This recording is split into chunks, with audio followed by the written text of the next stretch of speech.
നിങ്ങൾ ഇന്ന് കാണാൻ പോകുന്നത് 2025 ഇറങ്ങിയിൽ വെച്ച് one of the most iconic തള്ളുപടമായ ബാലയുടെ അഖണ്ഡ 2 ആണ്. ഈ പടം തിയേറ്ററിൽ പോയി കണ്ടവർക്ക് അഭിനന്ദനങ്ങൾ.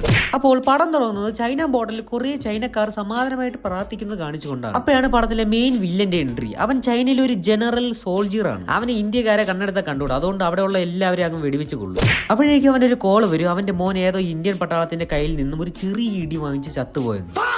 അങ്ങനെ അതിന്റെ റിവഞ്ച് എടുക്കാൻ വേണ്ടി ഇന്ത്യയെ മൊത്തത്തിൽ തന്നെ കരയിക്കണമെന്ന് പറഞ്ഞ് വാശി പിടിച്ച് വേറൊരു മൊണ്ണയെ കാണാൻ വേണ്ടി പോകും. അവനാണെങ്കിൽ 25 വർഷമായി ഭഗവത് ഗീതയും കയ്യിൽ പിടിച്ചുകൊണ്ട് ഈ അവസരത്തിന് കാത്തിരിക്കുമായിരുന്നു. അങ്ങനെ അവർ രണ്ടുപേരും ചേർന്ന് ഒരു പ്ലാൻ ഇടും. എന്ത് നടന്നാലും ദൈവം കൂടെയുണ്ടെന്നുള്ള ആ ധൈര്യം നമ്മൾ എന്താ ഇപ്പൊ ചെയ്യേണ്ടത്? ആ ധൈര്യം നമുക്ക് ഇല്ലാതാക്കണം. നല്ല പ്ലാൻ. ഇനി ഇതെങ്ങനെയാണ് എക്സിക്യൂട്ട് ചെയ്യാൻ പോകുന്നത് ചോദിച്ചാൽ ഒരു കൊറോണ വൈറസ് 2.0 ആളുകൾക്ക് പകർപ്പിക്കും, അതും ഗംഗയിൽ കൂടെ. നല്ല സൂപ്പർ ഐഡിയ. അങ്ങനെ ഈ സമയം നമ്മുടെ ബാലയുടെ എൻട്രി മാസാക്കാൻ വേണ്ടി കുറച്ച് ക്നാപ്പന്മാരെ കാണിക്കും. അവരുടെ പരിപാടി എന്ന് വെച്ചാൽ ഇല്ലീഗലായിട്ട് ബിസിനസ് ചെയ്തുകൊണ്ടിരിക്കുകയാണ്. അങ്ങനെ അവരെയൊക്കെ അടിച്ചോട്ടിക്കാൻ വേണ്ടി നമ്മുടെ നായകൻ ബാലയെ എത്തും. ബാലയുടെ പടത്തിൽ നിങ്ങൾ എന്താണോ കൂടുതൽ എക്സ്പെക്ട് ചെയ്യുന്നത് അത് ഇല്ലോജിക്കൽ സീനാണ്. പക്ഷേ ഇനി നിങ്ങൾ കാണാൻ പോകുന്നത് സൂപ്പർ ഹീറോയ്ക്ക് പോലും പറ്റാത്ത കാര്യമാണ്. ഒരു 20 പേർ നിങ്ങളെ ഒരുമിച്ച് അറ്റാക്ക് ചെയ്യാൻ വേണ്ടി വന്നാൽ നിങ്ങൾ എന്ത് ചെയ്യും? ബാലയെ മനസ്സിൽ ധരിച്ച് കൈ പൊക്കിയാൽ മതി. ബാക്കിയുള്ളവർ ഏറിൽ പറഞ്ഞ് നടക്കും.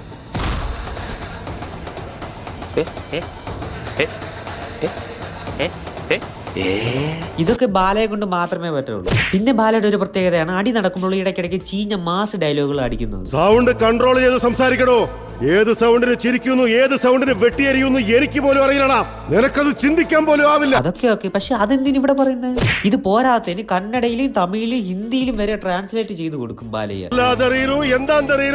എന്തെന്തെങ്കിൽ കന്നഡ വാരികൂ പാത്തോടനെ തെരഞ്ഞു കത്തുക്ക. നീ എന്നെ മക്കളോടെ കണ്ണീർ തുടക്ക വന്ന വാദ്യാർ എംജിആറാ? മുംബൈ और महाराष्ट्र के बारे में तेरे बाप से भी ज्यादा जानता हूं मैं. അങ്ങനെ ബാലയുടെ ലാംഗ്വേജ് ക്ലാസ് ഒക്കെ കഴിഞ്ഞ് എല്ലാവരും പറഞ്ഞു. അപ്പോഴാണ് ബാലയുടെ മോളെ കാണിക്കുന്നത്. 15 വയസ്സേ ഉള്ളൂ, പക്ഷേ +2 പഠിക്കുന്നില്ല, പകരം സയന്റിസ്റ്റിനാണ് പഠിക്കുന്നത്. ഷെടാ, അവിടെ +2 ഒരു വാല്യൂ പോലും ഇല്ലേടേ. പിന്നെ ഈ പടത്തിന് എന്തിനു വേണ്ടി തിളക്കുന്ന സാമ്പാറിനെ പോലെ നമ്മുടെ സമിതിയും ഉണ്ട്, ബാലയുടെ മോളുടെ ടീച്ചറായിട്ട്. അങ്ങനെ ഇവരെല്ലാം ചേർന്ന് ബാലയുടെ വീട്ടിലേക്ക് പോകും അടിച്ചു പൊളിക്കാൻ വേണ്ടി. അപ്പോഴാണ് സമിതിയോ ഒറ്റയ്ക്ക് റൂമിലിരിക്കുന്നത് ബാലയെ കാണുന്നത്. അപ്പോഴേക്കും ബാലയുടെ പഴയ സ്വഭാവം പുറത്തെടുക്കാൻ വേണ്ടി ട്രൈ ചെയ്തു.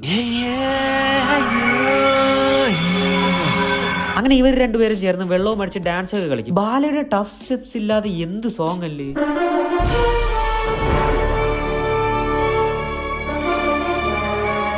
അപ്പോഴേക്കും വില്ലന്മാരുടെ എണ്ണം കൂടി തുടങ്ങും. മാർക്കോയിലെ സൈറസിനെ അവർ തപ്പിപ്പിടിച്ചെടുക്കും. എന്നിട്ട് കൊറോണ വൈറസ് 2.0 പുറത്തു വിടും. അങ്ങനെ എല്ലാവരും വീണ്ടും ഹോസ്പിറ്റലിലേക്ക് എത്തും. അപ്പോഴേക്കും ബാലയുടെ മോൾ കൊറോണ വൈറസിന്റെ വാക്സിൻ കണ്ടുപിടിക്കും വിത്തിൻ മിനിറ്റ്സ്. ഇതറിഞ്ഞ വില്ലന്മാർ ഇവളെ ഓട്ടിച്ച് ഹിമാലയത്തിൽ വരെ എത്തിക്കും.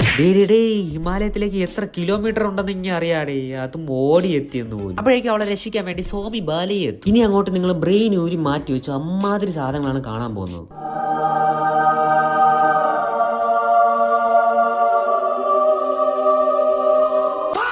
അങ്ങനെ വില്ലന്റെ ഗ്യാങ്ങിനെ അടിച്ച കാര്യം അറിഞ്ഞ് സൈറസ് എത്തും. അപ്പോഴേക്കും എവിടെന്നോ കുറച്ച് കരിയും വാരി തേച്ചുകൊണ്ട് കുറെ മൊണ്ണകൾ വരും. ഇതെന്താ ഡോക്ടർ സ്ട്രേഞ്ച് ഇൻ ദ മൾട്ടിവേഴ്സോ? അങ്ങനെ എല്ലാവരും ചേർന്ന് വീണ്ടും സ്വാമി ബാലയെ കൊല്ലാൻ വേണ്ടി വരും. അതും ഈ കരിഞ്ഞ മൊണ്ണയുടെ മാസ് ഡയലോഗും പറഞ്ഞുകൊണ്ട്. ഒടിഞ്ഞു പോയ എല്ലുകൾ കൂട്ടിക്കെട്ടിച്ചു പോയ കണ്ണ് തിരിച്ചു വെച്ച് കത്തിയ തോല് തിരികെ ചുറ്റിക്കൊണ്ട് ജീവനെടുത്തു വന്നിരിക്കുന്നത് നിന്നെ കൊല്ലാനാണ്. ഇനി കുറച്ച് മൾട്ടിവേഴ്സ് അപരാധങ്ങൾ കാണാം.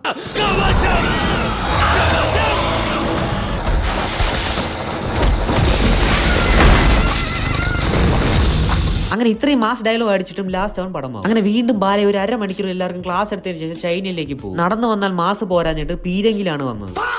എന്നിട്ട് എന്തോന്നൊക്കെയോ കാട്ടപരാധങ്ങൾ കാട്ടിക്കൂട്ടും.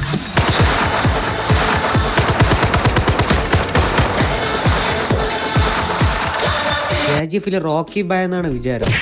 ഇത്ര ഹൈ ട്രെയിൻഡ് സോൾജേഴ്സ് ഉണ്ടായിട്ട് ഒരു ബുള്ളറ്റ് പോലും ബാലയുടെ ബോഡിയിൽ കൊള്ളില്ല. Very impossible. അങ്ങനെ ബാലയെ അവർ രണ്ടുപേരും അങ്ങ് തട്ടും. അതോടെ പടം തീർന്നു.